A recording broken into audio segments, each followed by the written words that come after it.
Huh. It opened. We should get back to the Floor A warehouse then. What?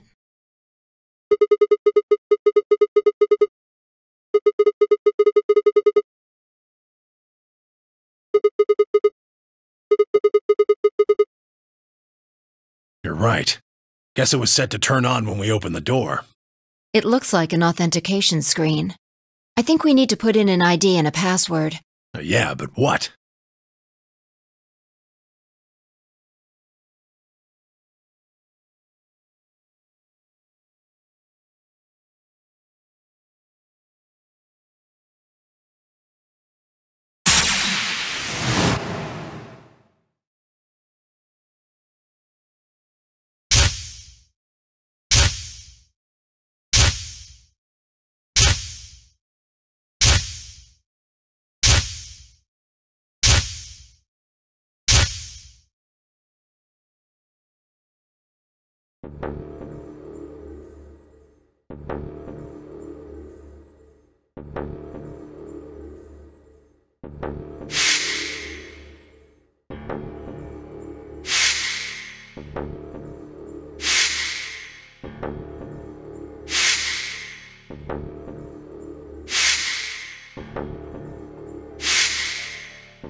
Sigma!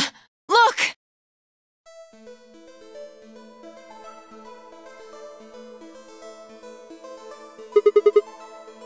Akane.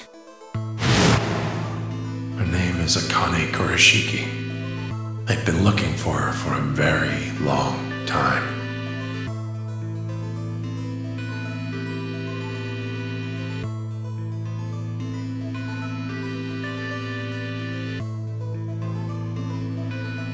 She's a hologram.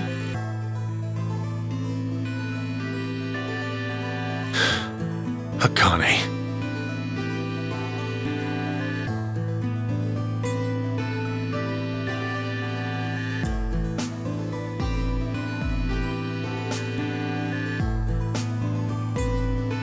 I see you finally arrived. I've been waiting for you. Well, I suppose that's slightly inaccurate. What you see now is a holographic message I recorded before you came here. Unfortunately, this means I will not be able to answer your questions, at least not directly. I hope you will understand. Now, where to begin? You probably have a great many questions. What day is it? Where are we? Who is Zero? And what does he have to do with Akane Kurashiki? But I imagine there is one question that rises above all the others. Why were we brought here?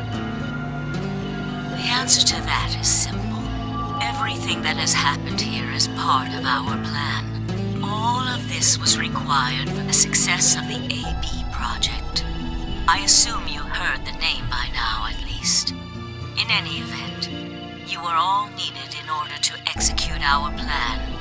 The nonary game was necessary for the same reason. Your question now, I imagine, is just what is this AB project? The answer to that is also simple. Allow me to explain. We created the AB project for one purpose: to transport the consciousnesses of two people into the past. Those two people are you, Sigma, and you, Phi.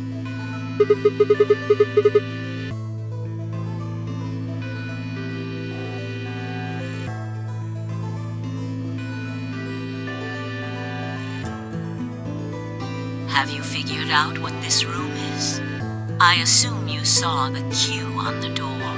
It stands for quantum. That makes this the quantum room.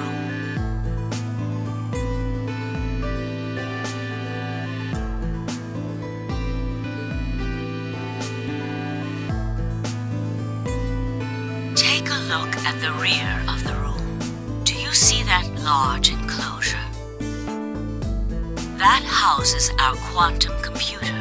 The systems that control this entire facility run on that machine. That includes the construct you refer to as Zero Jr., as well as the golems. All of them do their thinking in that box. Isn't that strange, though? It seems contrary to how we perceive the world. The body, the thing that you see and interact with, is somewhere else. But the mind and all its thoughts are in this box. Perhaps it isn't so strange, though. Perhaps humans are the same, with our minds and thoughts existing separate from our bodies. Our core is in our head, of course. We all have individual brains, think individual thoughts, and act according to individual wills. That makes communication difficult, though. So, we're forced to rely on inefficient mediums, like language, photographs, non-verbal cues, etc., to transmit information. Each one of us is an individual, and we have no direct connection to anyone else. But, is that really true? In the dimensions we are most familiar with, yes, it is. If we look at things from another higher dimension, however, we may all be connected after all, like the branches of a tree or a rhizome. Imagine a horizontal cross-section of the root system of a large tree. All you can see are the spots where the roots intersect the plane of your cross-section. In the 2 dimensions you see, the roots all appear to be individual things with no connection to one another. But this isn't the case. If you expand your view and look at the root system in 3 dimensions instead of only 2, you see the truth. All the roots join together at the trunk. In 2 dimensions, they appear to be separate. But if you look at the roots from a 3rd higher dimension, you see things that might appear to be separate from one another in 3 dimensions could be connected to one another if you look at them in 4 dimensions. Doesn't that at least seem like it could be a possibility? I believe that is how human consciousness actually works. Well, I'm not the only one, I suppose. Zero and I share that belief. Morphogenetic field theory.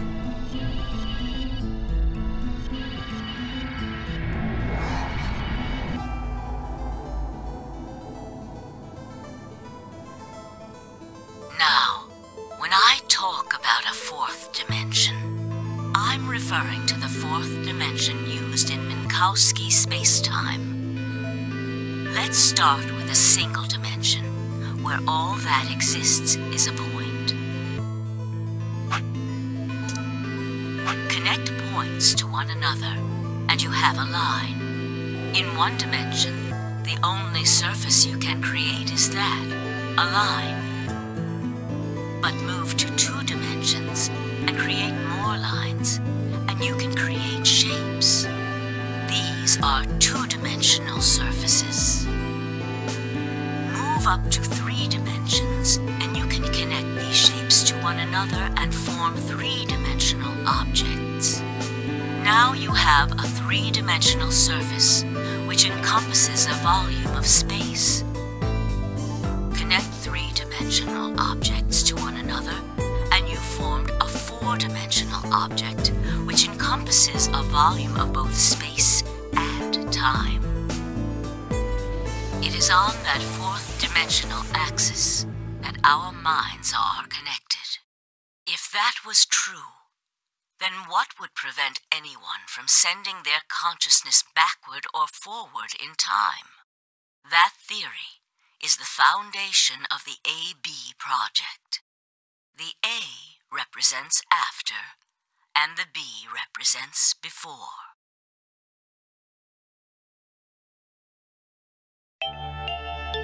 It probably sounds silly to you.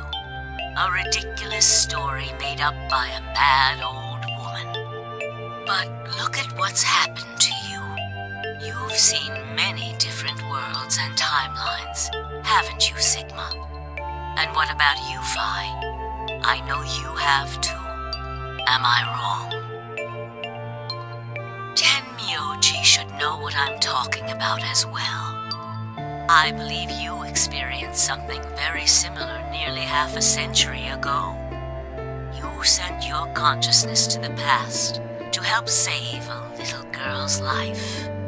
It was a long time ago, but perhaps you still remember. Yeah, of course I do. How could I forget? That little girl was you, Akane.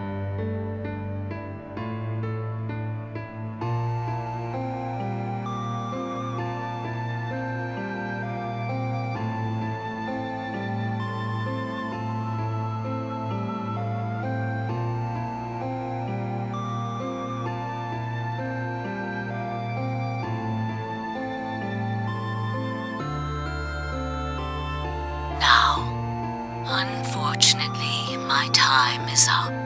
The final stage of the project will begin very soon. I need to go prepare. The next time we meet, I can tell you the rest of the story. So come and find me.